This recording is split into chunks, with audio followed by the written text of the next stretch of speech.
I want to talk about something uncomfortable today, something that might make a few of you shift in your seats, but it's a conversation we need to have. Somewhere along the way, we were taught that being a good person means being nice to everyone, all the time, no matter what. That saying yes, even when we want to say no, is the price we pay for being loved, respected, or accepted. And let's be honest, it feels good to be the one people count on. It feels good to be the person who never lets anyone down. But there's a problem. Some people are using you, not because they're bad people, but because they can. Because you've taught them that your time, your energy, and your kindness are limitless, that you'll always pick up the slack, always say yes, always be there, even when they wouldn't do the same for you. This isn't kindness, this is self-betrayal. Here's the truth, real kindness isn't about sacrificing yourself for others. It's about knowing when to give and when to hold back. It's about making sure your cup is full before you start pouring into everyone else's. And that starts with boundaries. Boundaries don't make you selfish, they don't make you mean. They make you honest. And if someone only wants you around when you have no boundaries, that's not love, that's convenience. So here's my challenge to you. Stop giving your kindness away like it's free samples at a grocery store. Be intentional, be selective. And most of all, be kind to yourself first, because the right people, the ones who truly care, they won't walk away just because you finally stop saying yes to everything. Let's get one thing straight, kindness is not weakness. It never has been, and it never will be. But somewhere along the way, the world convinced us that being kind means being soft, that it means letting people walk all over us, that it means we have to say yes to everyone and everything. That's a lie. True kindness requires courage. It takes strength to show up for people. It takes resilience to be compassionate in a world that sometimes feels harsh and selfish. It takes confidence to choose kindness when it would be easier to turn cold, to shut down, to stop caring altogether. But here's the catch, kindness without boundaries will drain you. When you give and give without limits, people will start to expect it. Not appreciate it, expect it. And that's where the danger lies. If you never draw a line, people will assume there isn't one. Think about it. The strongest trees are the ones that bend in the storm, but they don't let the wind uproot them. Your kindness should be like that, flexible, generous, but firm enough to stand tall when the pressure gets too heavy. There's a big difference between being kind and being a doormat. The strongest people in the world are not the ones who say yes to everything. They are the ones who know when to say no. They are the ones who can walk away when their kindness is being abused. So let's change the way we see kindness. It's not about pleasing everyone. It's not about being available at all hours, carrying burdens that aren't yours, or saying yes out of guilt. Real kindness is knowing your worth. It's having the strength to choose when to give and the wisdom to know when to stop. Because the moment you start treating your kindness as a strength instead of an obligation, everything changes. You stop feeling exhausted. You stop resenting the people around you. And you start giving from a place of abundance, not emptiness. So, be kind. But be strong, and never let anyone mistake your kindness for weakness again. We tell ourselves it's kindness. We tell ourselves we're just being good friends, good partners, good coworkers, good parents. We say yes when we want to say no. We take on responsibilities that aren't ours. We stretch ourselves thin trying to make sure everyone else is happy. And we think that means we're loving them well. But let me be clear, people-pleasing is not love. Love is honest. Love is real. Love doesn't require you to betray yourself just to keep the peace. Love doesn't ask you to abandon your own needs, desires, and well-being just to make sure someone else is comfortable. People-pleasing, on the other hand, is fear in disguise. It's the fear of disappointing others. The fear of rejection, the fear that if you stop bending over backward for people, they'll stop wanting you around. But here's what no one tells you. If someone only wants you around because you always say yes, they don't love you. They love what you do for them. They love the convenience of you. And that's not the kind of love you deserve. True love, the kind that lasts, the kind that's deep and meaningful, doesn't require you to shrink yourself. It doesn't require you to sacrifice your happiness just to avoid conflict.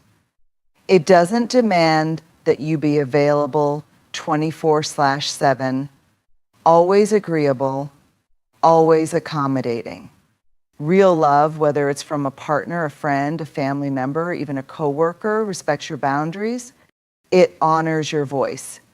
It allows you to say no without guilt. So if you've been caught in the cycle of people pleasing, it's time to ask yourself a tough question. Are you being kind out of love or out of fear?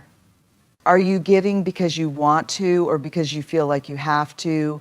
Are you showing up for people in a way that's sustainable or in a way that's slowly draining you? Because here's the truth, you can't love people well if you're running on empty. You can't be your best self if you're constantly overextending yourself for the sake of keeping others happy. And you don't have to prove your worth by being the person who never says no. The people who truly care about you, they don't need you to be perfect.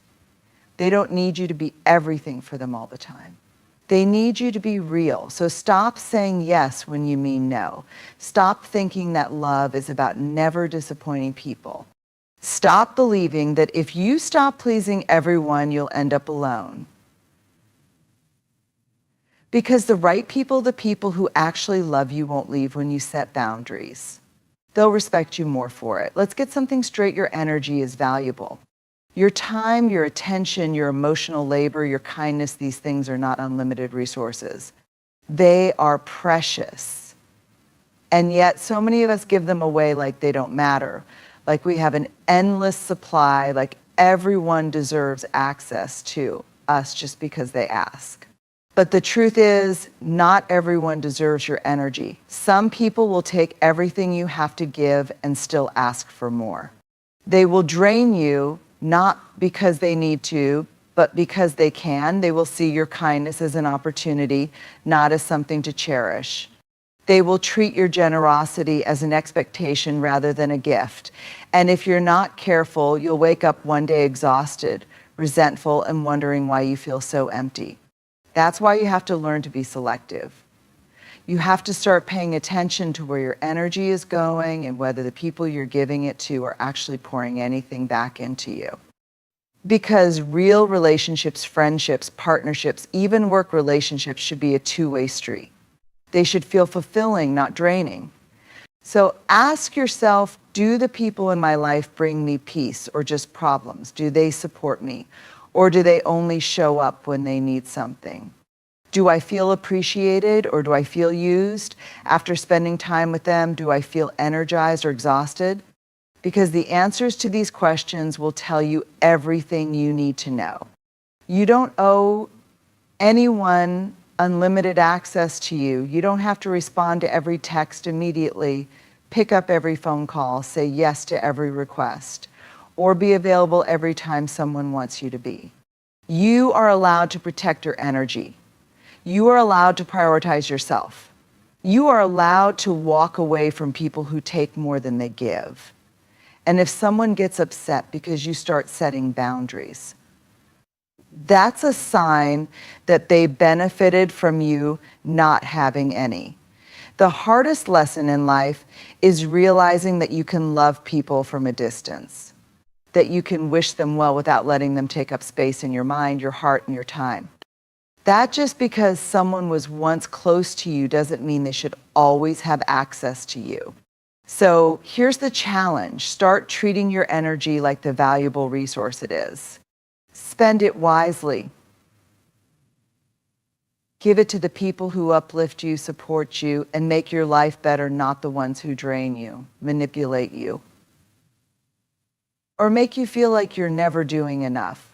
For some reason, we've been made to feel like setting boundaries is selfish, like saying no makes us a bad person.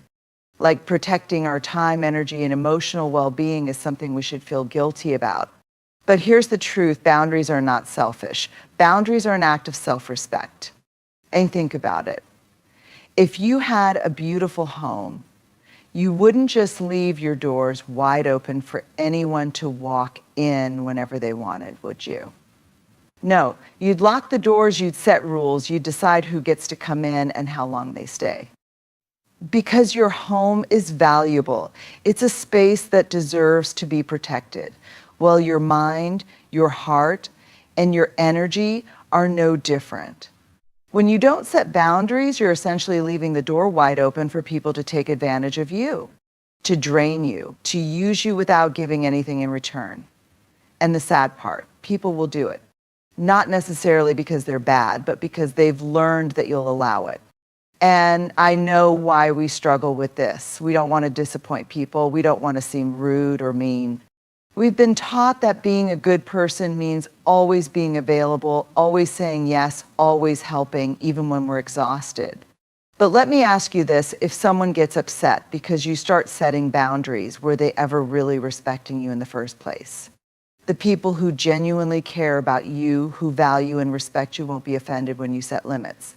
They won't disappear just because you say, I can't do this right now. They won't punish you for taking care of yourself. In fact, they'll respect you more for it. Because here's what boundaries really do. They protect your peace. They keep toxic people from draining you. They help you prioritize your own well-being.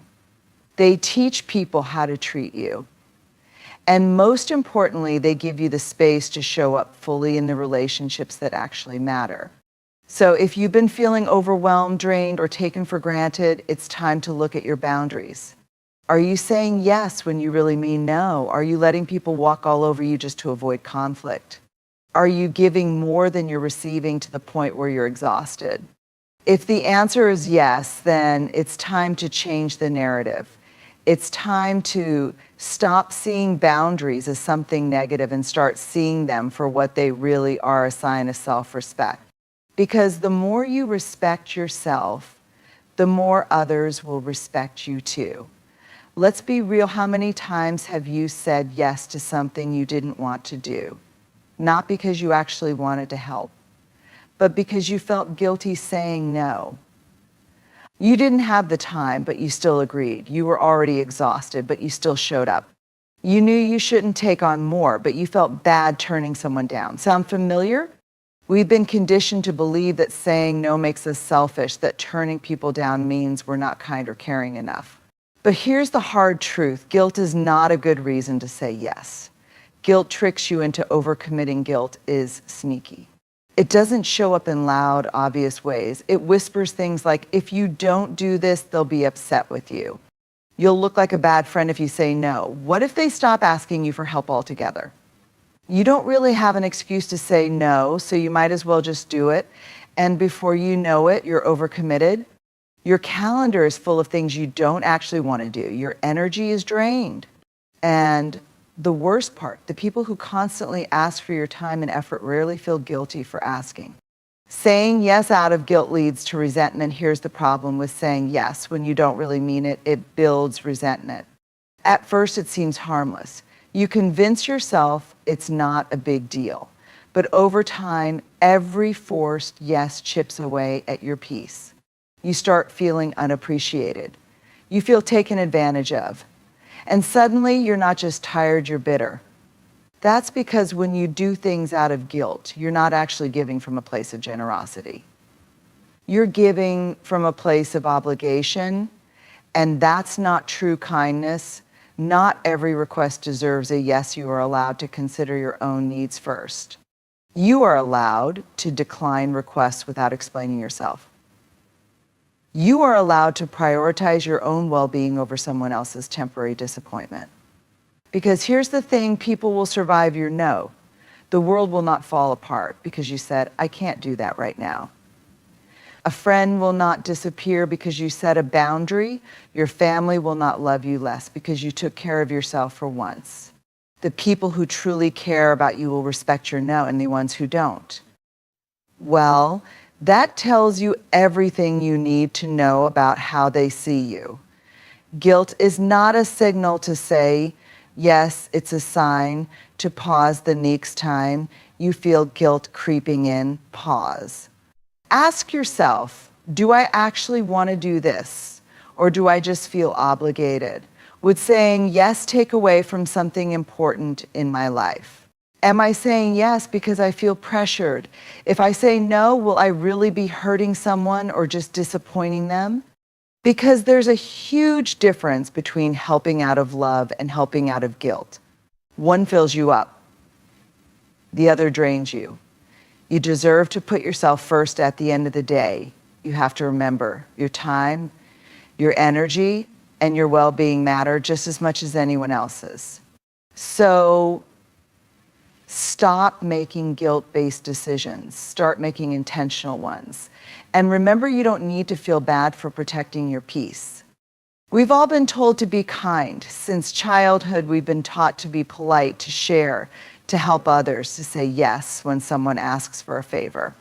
And while kindness is a beautiful thing, the way we've been conditioned to practice it can be dangerous, because kindness should be intentional, not automatic. When kindness becomes a reflex, it can be exploited. Many of us have fallen into the habit of being kind without thinking.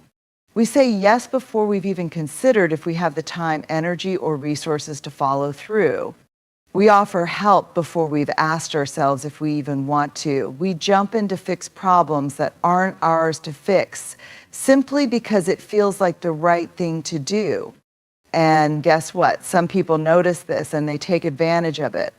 They know you'll always offer a hand, so they stop carrying their own weight. They know you'll drop everything for them, so they stop respecting your time. They know you struggle to say no, so they don't even consider your needs before asking for more. This isn't kindness. This is being taken for granted. The difference between thoughtful kindness and automatic kindness, there's a big difference between kindness that comes from thoughtfulness and kindness that comes from habit. Thoughtful kindness asks, do I truly want to help? Do I have the capacity to give right now? Will this kindness make a real difference?